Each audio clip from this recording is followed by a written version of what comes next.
Hi everyone, it's Rich, and in this video I'm going to talk about philosophy.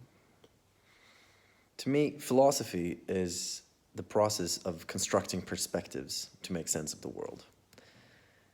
It's a very rational process. It is based on some kind of logical framework, a logical system, logic, essentially.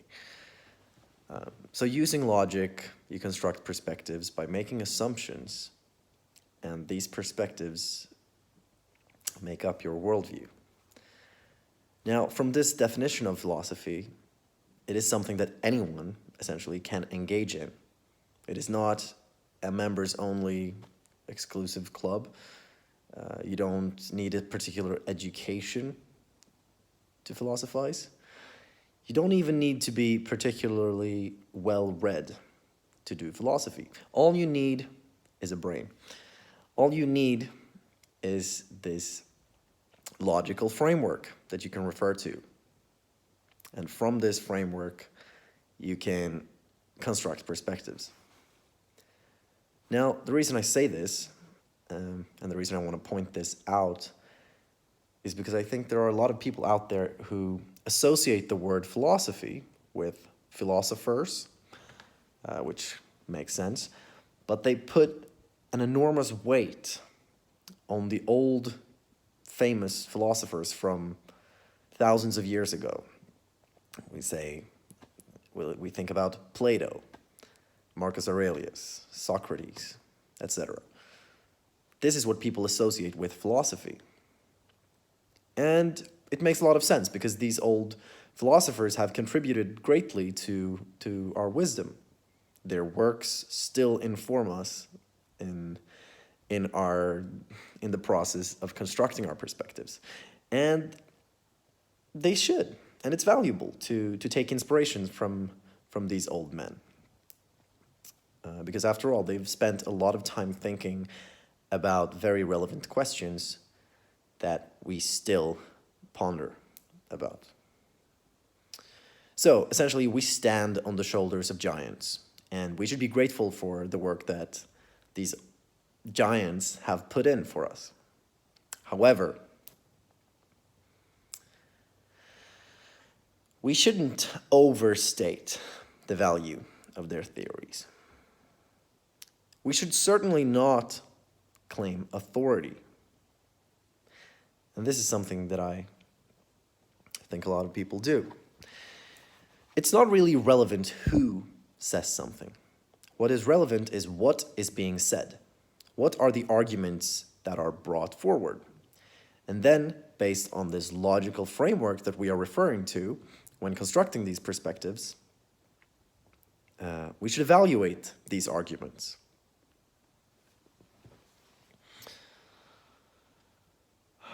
And this is quite a humble approach to philosophy,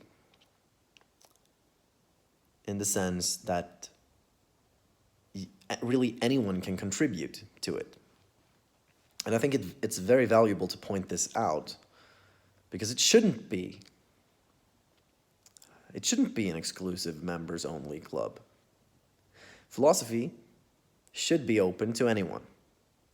And yes, in practice, I guess, or at least in theory, it is open to anyone. Anyone can construct ideas, share them online, like I am doing now, and whoever resonates with these perspectives that you've constructed, they may share your views. And that is how views are spread. You communicate them somehow, through text, through vlogs, through podcasts, or whatever medium you prefer. And that is how philosophy is played out today. And it should be very open to everyone, because this is how we develop.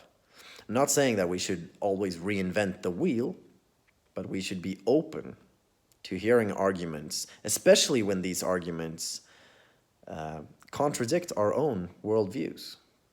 Because there's a lot of value to be had in these different points of view. Challenging your ideas is an essential part of the process. to question the assumptions that you've taken for granted for so long. Now, another aspect of philosophy is that some of these perspectives get quite complex. And a reason that philosophy sometimes becomes a little more exclusive is that we use a complex language. And this makes sense because we have to establish a common language to communicate effectively with each other. And so if you are constructing complex perspectives, defining words, then you have to know these words and these definitions to participate in the conversation. And so if you haven't read a particular book, for example, then it just makes it harder for you to understand what people are referring to. So in practice, I understand why being well-read may be beneficial for your participation in this process. But ultimately, it's not an exclusive process. Anyone can participate in philosophy, anyone can contribute, and there are a lot of valuable perspectives out there that we should be open to. So, I think that's what I wanted to say in this video. Be humble. Realize that the old philosophers of the Roman Empire, they weren't necessarily smarter than us. And in some cases, their old theories are simply irrelevant and outdated. Yeah. So, until next time, always be thinking.